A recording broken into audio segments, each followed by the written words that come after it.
Hey guys, welcome to reasoning expert. Am Rahul. तो आज जो हम टॉपिक स्टार्ट कर रहे हैं वो नया टॉपिक है डायरेक्शन एंड डिस्टेंस का। ठीक है, एसएससी का रीजनिंग का टॉपिक है। तो इसमें क्या क्या चीज़ें आपको याद रखनी है, पहले तो हम कॉन्सेप्ट को क्या करेंगे, स्टडी करेंगे। ठीक है, तो पहले आपको क्या चीज़ याद रखनी है, मेन डायरेक्शन जो रहती है हमारी। ठीक है, तो मैं यहाँ लिख देता हूँ। देखो, मेन डायरेक्शन क्या रहता है। देखो, अगर आपको बेसिक्स क्लियर होंगे ना तो आपको कोई भी आगे प्रॉब्लम नहीं होगी। तो मेन डायरेक्शन क्या होती है हमारी,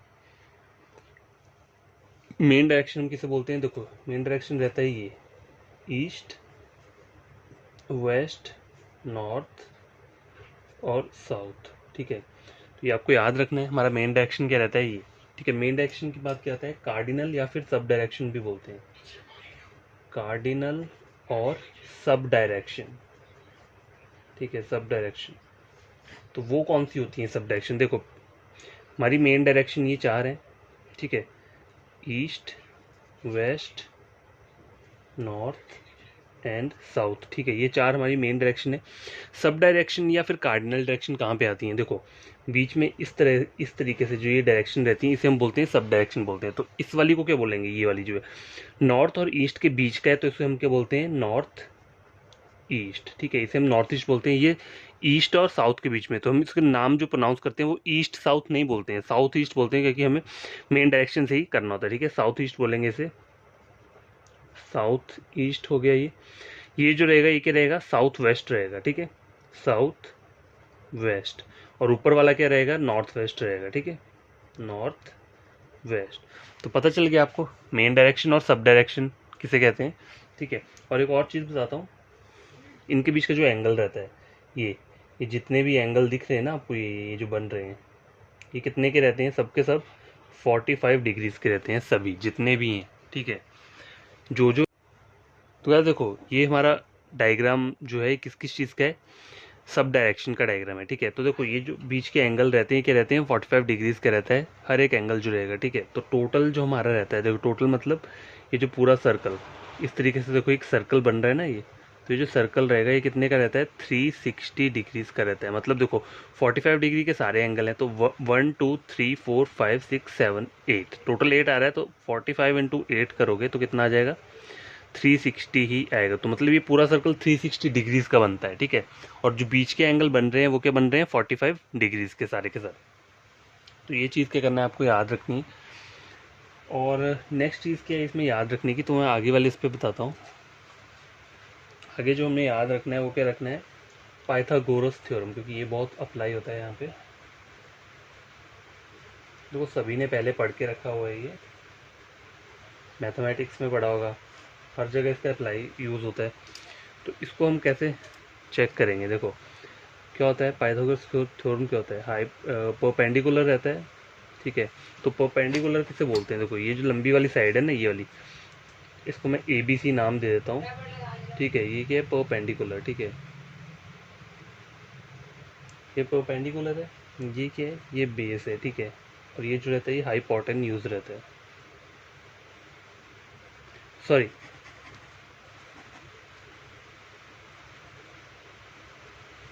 हाइपोटेन्यूज ये हो गया। ठीक है, और ये क्या होगा, परपेंडिकुलर। ठीक है, तो देखो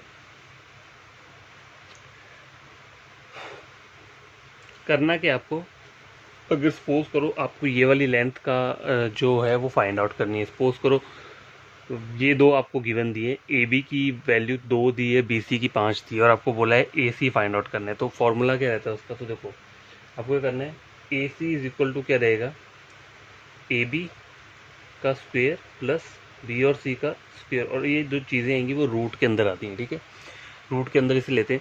अब अभी हमने ए सी किया, ए सी के लिए ये फार्मूला है, और ए बी और बी सी के लिए कौन सा फार्मूला है। तो देखो ए बी अगर फाइंड आउट करना है तो क्या रहेगा, ए सी स्क्वेयर, फिर यहाँ पे बस माइनस लगेगा और बाकी सेम रहेगा। बी सी के टाइम पे भी यही सीन है, ए बी का स्क्वेयर माइनस ए सी का स्क्वेयर। ठीक है, लंबी वाली साइड फाइंड आउट करनी है तो प्लस होगा, और बाकी ये दोनों छोटी वाली साइड फाइंड आउट करनी है तो क्या होगा, माइनस होगा। ठीक है, हमेशा याद रखना है। तो ये हो गया हमारा पाइथागोरस थ्योरम। तो अब हम क्या करेंगे, कुछ क्वेश्चंस को क्या करते हैं, सॉल्व करते हैं। ठीक है, तो पहले मैं लिख देता हूँ क्वेश्चन को। तो गाइस ये क्वेश्चन स्क्रीन के ऊपर चेक करो, क्वेश्चन नंबर 1 क्या बोल रहा है, Ramu move 3 kilometre towards north, मतलब वो नॉर्थ में जा रहा है तो यहाँ से जाएगा नॉर्थ में, ठीक है। तो ये जो पॉइंट बोलते हैं जहाँ से स्टार्ट होता है उसे हम क्या बोलते हैं, स्टार्टिंग पॉइंट बोलते हैं। ये हमेशा याद रखना, क्या बोलते हैं इसे, स्टार्टिंग पॉइंट, ठीक है। मन में याद रख लेना, पहले अगर देखो क्वेश्चन करोगे तो एक दो क्वेश्चन सॉल्व करोगे तो उसको लिख भी सकते हो, जिससे क्या होगा आपको याद रह जाएगा कि स्टार्टिंग पॉइंट क्या रहता है, जहाँ हम शुरू से स्टार्ट करते हैं उसे हम स्टार्टिंग पॉइंट बोलते हैं, ठीक है। तो 3 किलोमीटर कहाँ जा रहा है, नॉर्थ में। अगर आपको प्रॉब्लम है क्वेश्चन सॉल्व करने में तो आप क्या कर सकते हो, साइड में ईस्ट वेस्ट नॉर्थ साउथ ऐसे करके ड्रॉ कर सकते हो, ठीक है। इससे आपको याद रहेगा। आपने अभी सुनने के बोला स्टार्टिंग पॉइंट ये है, तो यहाँ से ऊपर को गया यहाँ पर कितना 3 किलोमीटर, तो इसे मैं क्या लिख दूंगा 3, ठीक है। एंड टर्न्स टू राइट, अब यहाँ से इसको राइट जाना है। अभी इसकी डायरेक्शन कहाँ पर है, ये जो एरो मैंने बना दी है इससे आपको पता चल जाएगा कि इसकी डायरेक्शन ऊपर को है। अब इसको राइट जाना है तो राइट क्या होगा, इस साइड जाएगा।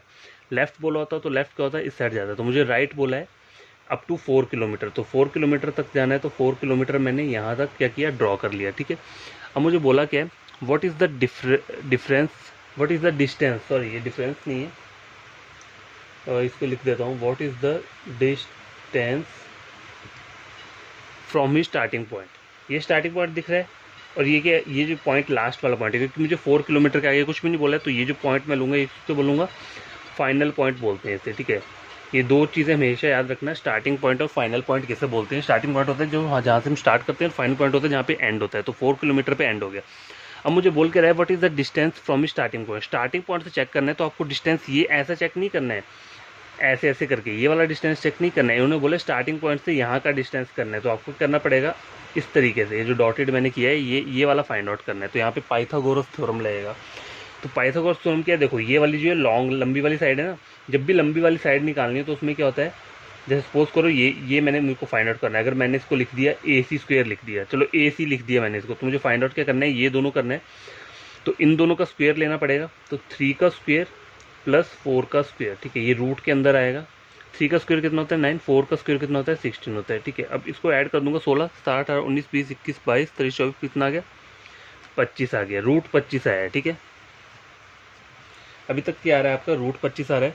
अब अगर आप रूट को हटा देते हो, अगर आपने मैथमेटिक्स में पढ़ा होगा कोई भी वैल्यू रूट में रहती है, जैसे देखो 2 का स्क्वायर कितना होता है 4, और अगर मान लो रूट 4 आपको कहीं पे गिवन है तो उसको आप किस तरीके से लिखते हो, अकेला क्या लिखते हो, 2 लिखते हो। क्यों, क्योंकि रूट कट जाता है तो 2 लिखते हैं हम, ठीक है।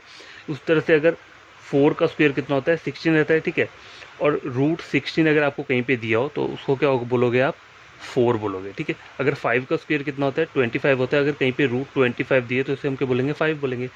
तो रूट 25 को हम क्या बोलेंगे 5। तो आपका आंसर क्या रहेगा, ऑप्शन नंबर सी 5 किलोमीटर, ठीक है।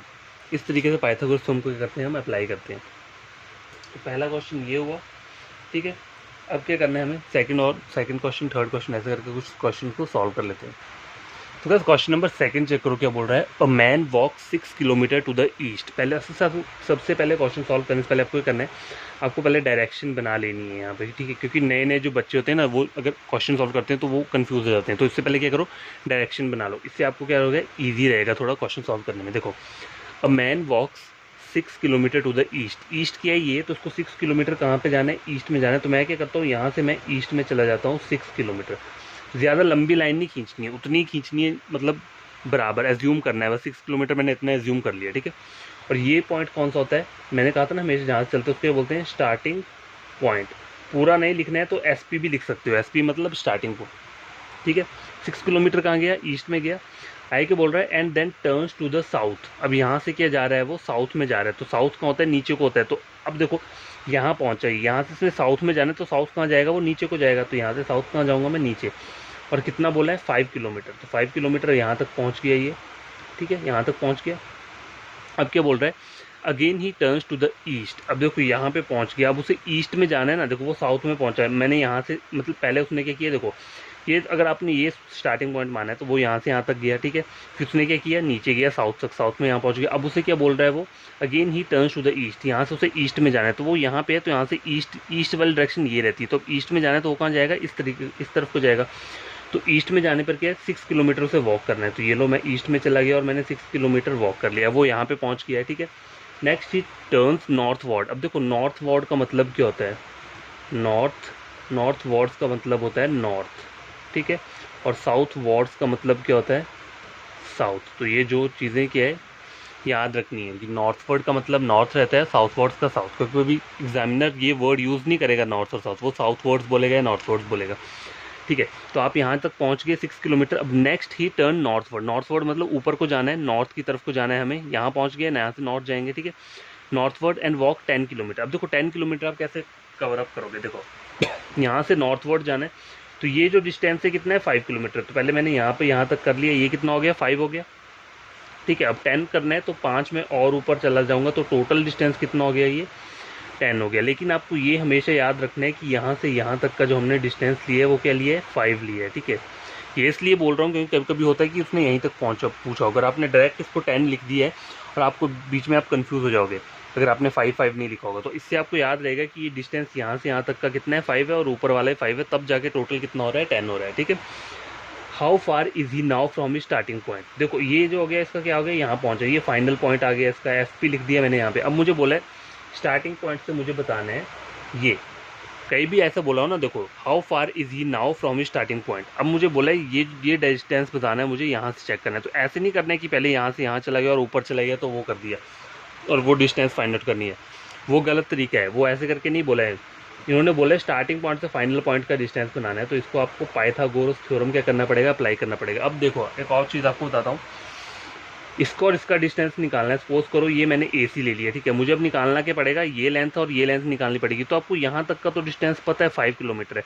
अब यहाँ का डिस्टेंस कैसे फाइंड आउट करोगे, तो इस वाली लाइन को डॉटेड करके यहाँ तक जोड़ दो। ठीक है, अब आपको ये वाला डिस्टेंस निकालना है, तो आपको लिए यहाँ से यहाँ तक का डिस्टेंस पता होना चाहिए, और ऊपर का मुझे 10 पता है और यहाँ से यहाँ तक का 6 है, लेकिन मुझे ये वाली लाइन का नहीं पता है। तो ये वाली लाइन इसके बराबर है, तो ये डिस्टेंस कितना है 6 और 6 कितना हो गया 12। तो यहाँ पे इतना आ जाएगा 12 का स्क्वायर आ जाएगा, प्लस कितना आ जाएगा 10 का स्क्वायर। ठीक है, समझे ये बात। 12 का स्क्वायर क्या होता है, तो ये 6 है, ये 6 है, तो 6 और 6 कितना हुआ 12। 12 का स्क्वायर हो गया आपका 144। अब देखो यहाँ पे 10 नहीं आएगा, मैंने तो जस्ट आपको दिखाने के लिए बोला है 10 क्यों लेंगे हम, क्योंकि 10 तो ये पूरा डिस्टेंस है, हमें तो ये वाला लेना है। तो ये जो डिस्टेंस है कितना है, ये 5 है। तो हम क्या करेंगे, यहाँ पे 5 का स्क्वायर ले लेंगे। तो 144 प्लस 5 का स्क्वायर कितना होता है 25। तो कितना आ जाएगा 5 4 9 4 5 6 169। अब 169 किसका रूट रहता है, अगर आपको ये सब चीज़ें पता नहीं होगी तो आप फाइंड आउट नहीं कर पाओगे। तो आपको रूट भी पता होने चाहिए, 1 से लेकर 20 तक के रूट पता होने चाहिए। तो ये जो रहता है 169, ये 13 का रहता है। ठीक है, 13 का रूट रहता है। देखो 13 इंटू 13 अगर मैं मल्टीप्लाई करता हूँ, 3 इंटू 3 9, तो हो गया 169। ठीक है, तो ये 13 का रहता है, समझ आई। तो ये क्वेश्चन क्या है आपका सॉल्व हो चुका है। ठीक है, नेक्स्ट क्वेश्चन सॉल्व करते हैं। क्वेश्चन नंबर 2 कंप्लीट हो गया। अगर आपको कोई प्रॉब्लम रहेगी तो आप क्या कर सकते हो, कमेंट बॉक्स में कमेंट कर सकते हो, या फिर मेरा टेलीग्राम चैनल है वहाँ पे पूछ सकते हो अगर कोई भी आपको इशू आता है। ठीक है, क्वेश्चन सॉल्व करते हुए बस बेसिक्स के आपको याद रखना है। क्वेश्चन सॉल्व करने से पहले ये डायग्राम बना लेनी है, ठीक है, ताकि आपको कंफ्यूज ना हो। और साउथ वर्ड्स का मतलब होता है साउथ, और नॉर्थ वर्ड्स का मतलब होता है नॉर्थ। ठीक है, और ये पता लगा ना हमने कैसे कैसे फाइंड आउट किया। हमें बोला था स्टार्टिंग पॉइंट और फाइनल पॉइंट का डिस्टेंस बताना है, तो पहले हमें ये और ये डिस्टेंस पता होना चाहिए और ऊपर वाला डिस्टेंस पता होना चाहिए। तो यहाँ से यहाँ तक 6 है, तो ये वाला डिस्टेंस कितने इसके बराबर है, ये भी 6 है। तो 6 और 6 कितना हो गया 12। तो 12 का स्क्वायर मुझे लेना पड़ेगा, मतलब टोटल डिस्टेंस यहाँ से यहाँ तक 12 हुआ, यहाँ से यहाँ तक 6, यहाँ से यहाँ तक 6, 6 प्लस 6 12, तो टोटल डिस्टेंस हो गया 12।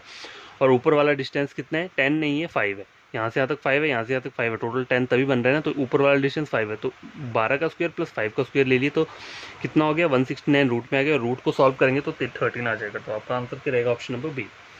क्वेश्चन नंबर 2 भी सॉल्व हो चुके हैं। क्वेश्चन नंबर 3 चेक करते हैं।